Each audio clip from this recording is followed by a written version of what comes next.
Hey, what's up guys, DRC3 here, back with another My Hero Ultra Impact video, and today we are going to be talking about SR Orbs, specifically who to use your SR Orbs on that you may have gotten from the brand new Part 2 missions. And so there are a couple SRs I have here to recommend for you guys, the probably best SRs you can get in the game or level up their character ability boards with. And so the very first one I'm going to say, and I have done a video like this previously, but now I'm just going to do a couple more characters, add more characters to that list. The first character, obviously, I put your SR Orbs on, are Yaoyorozu. Yaoyorozu is just a great SR, like absolutely amazing SR. And hold on really quickly. Okay, my Wi-Fi is on. I had to make sure. So I already have her board done up to board 9. That is because with the first set of SR Orbs, I used them on this character right here. This character is absolutely phenomenal. So really quickly, let me go over her kit with you and show you why I think she is so good. She is really good in PvP and PvE. She deals 500% damage with her plus ultra move, and then also increases the power of all allies by 25% for 3 turns. That is a really good plus ultra bonus effect basically for an SR character. That's better than some UR characters plus ultra effects. So that is a really good plus ultra effect to empower all your allies by 25% for 3 turns. Okay, and then she has her action skill, which deals 200% damage to all opponents, also decreases the power of all opponents by 15% for 3 turns when used in a second or later successfully executed skill chain. Once again, really good. Like this character, I genuinely believe I would, in my personal opinion, put her as the best SR character in the game. Like she is UR level with just her utility. She is so good.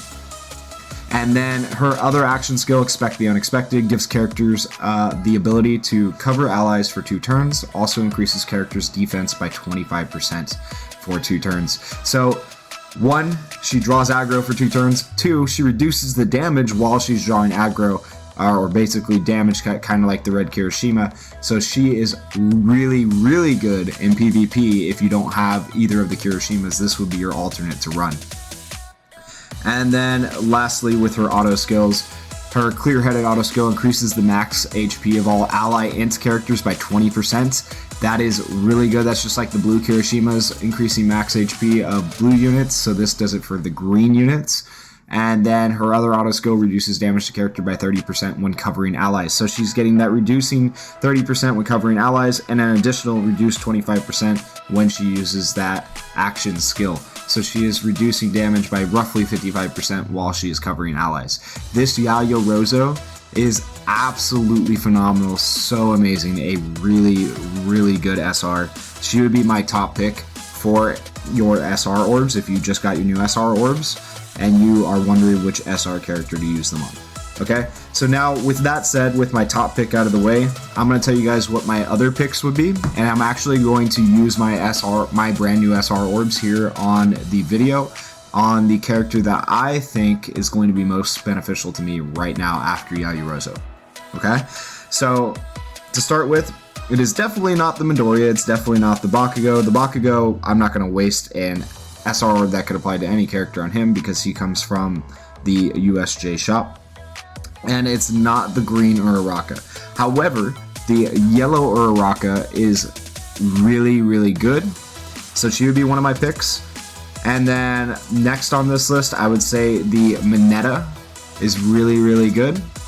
And then Muscular below that is really good. So I'm going to go through those 3 characters, and then below those, like right below Muscular, I would say there's Aizawa. Aizawa is a pretty decent character as well. Okay, so let's go through those 3 characters I mentioned though. We're going to go over yellow Uraraka, the purple Mineta, and the red Muscular. And I tapped her ability board. Hold on, I'm going to have to switch that back to the skills. Alright, so let's take a look at yellow Uraraka's skills. She deals 450% damage to a single opponent. Obviously that goes up to 500% when she is fully leveled up. And she decreases the opponent's power by 20% for 3 turns. That is really good. So kind of like the Yaoyorozu, who increases your team's power. Uraraka on her plus ultra is going to decrease the enemy team's power, which is really good. And then she has her support, where she restores HP of all allies by 20%. Obviously that goes up probably 25%. I would assume, I haven't looked, for level 3, which you would get after you use the orbs on her board. And also increases power of all allies by 20% for 3 turns. So she's doing kind of similar things to what Yaoyorozu does, but in the opposite fashion. She's going to be able to raise allies' attack and decrease enemies' attack. And then her other action skill, Zero Gravity Kick, deals 225% damage to a single opponent, and it decreases the opponent's speed by 20% for 3 turns. Now, that is not the greatest effect, because if you're taking her into PvP, and you are going through turn 1, she's not going to have the speed you need, but she will decrease speed for the next turn, so you might get the first attack next turn. But in general, my personal opinion of abilities that decrease opponent's speed are that it's just not really all that useful, because by the time you've decreased the opponent's speed, especially in PvP, it just doesn't matter. And then speed really doesn't matter in PvE. So any ability that decreases speed is cool, but just kind of not necessary in my opinion. Right, and then we have her auto skills. Her first auto skill is Heroine of Combat Camp. And this auto skill applies to all characters. This is going to increase the power of all ally mind type characters by 10%. So once again, this is something that makes her a really, really good SR, the fact that she has that apply all. But not only does she have one apply all that is going to boost your power of all allies, she has another apply all that regenerates HP of all allies by 10% for 3 turns when a wave starts. This ability right here is what makes her S tier. She is so good. Really good SR, really good option, strong support for picking this character to use your SR orbs on. And then next, we're going to go over the purple Mineta. So let's look at his skills. And so purple Mineta deals 400% damage. I assume by the time you get to level 3, it's 450% damage, so maybe a little bit less damage than the other 2 SRs I've shown you so far. But then he has a low chance of binding the opponent for 1 turn, and also decreases the opponent's power by 20% for 3 turns. So he does the same thing here, where he's decreasing the opponent's power by 20% for 3 turns. That makes him really, really good. And then on top of that, he has a low chance of binding. The low chance of binding isn't super great, but it's still cool that that effect is there. One thing I'm really waiting for, and I'm excited for, and I can't wait for, is a UR Mineta, because basically I'm assuming they're going to do a similar kit, but with a high chance of binding, because Mineta is like literally the king of binding people down. That's his whole kit, that's his whole ability in the show, that's what he does, is holds people down. So I'm excited to see some Grape Rush or Grape Whip, things like that, with his plus ultra when we get a UR Mineta. For this SR Mineta's first action skill, it is called Grape Rush. It deals 225% damage to a single opponent and decreases the opponent's power by 15% for 3 turns. So this is still good because it does decrease the opponent's power by 15% for 3 turns. Unfortunately, it does not apply to all characters, but he is still a strong character so far. His other action skill is up to no good. It decreases a single opponent's power by 20% for 3 turns, and it also decreases the opponent's speed by 20% for 3 turns. You already know how I feel about the speed, but reducing the power is pretty good. So if you stack both of his abilities to reduce opponent's power, you can ultimately do about roughly 35. Well, let's assume they're both 20. By the time they're level 3, it'll be 25% for up to no good and 20% for Grape Rush. So it would be roughly 45% you're going to reduce the opponent's power by. So that is really good if you stack those on one character, and they would stack. Alright, and then you have his auto skills. His first auto skill, I just love the names, they're just so funny. Unstoppable Desire. If there are any female characters on the team, increases characters plus ultra gauge by 30% when the battle starts. So as long as you have an Ajire or any other support character, that's because basically all the female URs are support characters on your team, he is going to increase his plus ultra gauge by 30%. That is decent but not great, because one thing I think about plus ultra skills is that you want them all to be roughly on the same turn, and if you're increasing one character's plus ultra skill more than another's, it's going to kind of mess up your balance with action skills so keep that in mind. And then his other auto skill, Ladies Man, increases characters' critical hit rate by 15% if there are any female characters on the team. That is pretty good. So this character can bind, this character can do crits and pretty good damage. This character can reduce the power of the enemy team. He is an overall very good, very strong SR character.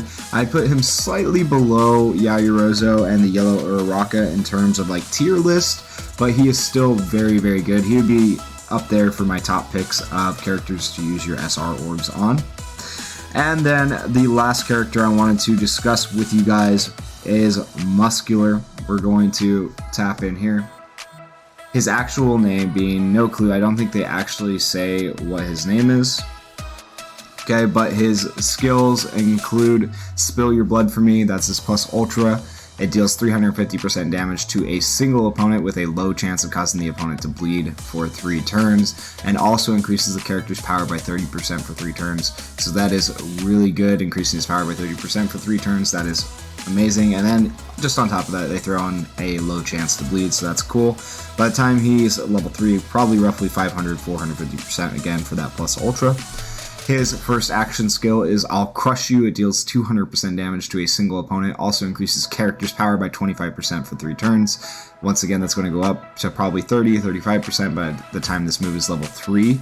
And so if you stack this with this plus ultra, he's going to be raising his power by quite a bit. This is a character who in the anime gets stronger as he fights. And so this character in the game, it makes sense that he gets stronger as he fights. He's one of the strongest characters probably in the anime and the game, but we don't really get to see too much from him, unfortunately, because Deku destroys him. And then let's have some fun. It gives the character ability to draw aggro for 2 turns. Also reduces damage to character by 20% for 2 turns. This ability right here is what makes Muscular S tier, because he can draw aggro and he reduces damage, which is amazing. He would be really good for PvP. I put him side by side almost with Yaoyorozu, but I would use him on a villain's team. So this is your villain you would want to draw aggro. He is really good. We don't currently have a UR that draws aggro yet, so Muscular would be very good for a PvP team where you want a villain that draws aggro.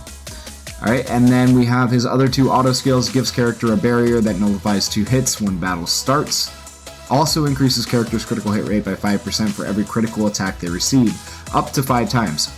So on top of being able to draw aggro, on top of reducing damage, he gets a barrier that nullifies 2 hits. He is a crazy SR for PvP. And then lastly, his Bloodthirsty auto skill increases character's power by 5% for every attack they receive, up to 5 times, so he's just going to continue to get stronger and stronger. So this guy is a tank who continually gets stronger and does a lot of damage. He is so useful in a PvP scenario. So if you're looking for a PvP team, specifically a villain's PvP team, this is the guy for you.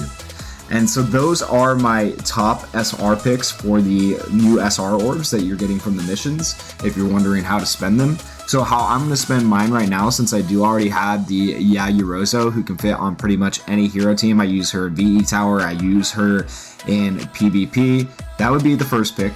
Get her if you don't have her done yet. Get her done. But my second pick, who I am personally going to choose, I'm going to choose Muscular. The reason I'm choosing Muscular is because of what I said before. We don't currently have a UR villain who can draw aggro, and this guy is pretty dang close to UR level with all of his abilities. So I'd say if there was any character to choose that you wanted for a villain team out of the SRs, this is the guy to choose. And so I'm going to use my orbs right now. We'll unlock Muscular's board and awaken him. And that art actually looks pretty sick. That looks pretty sick. Alright, and don't forget, you get 10 hero gems for every step of the board, so you're getting 90 gems at the end of this. We're going to use the second orb, and we're going to unlock it all the way up to board 9. And we have him done. This character is going to be so strong. I will be doing another video with a showcase on this character, so if you want to see that video, make sure you check out my channel, subscribe, comment, like. I appreciate you watching. Thank you. Peace.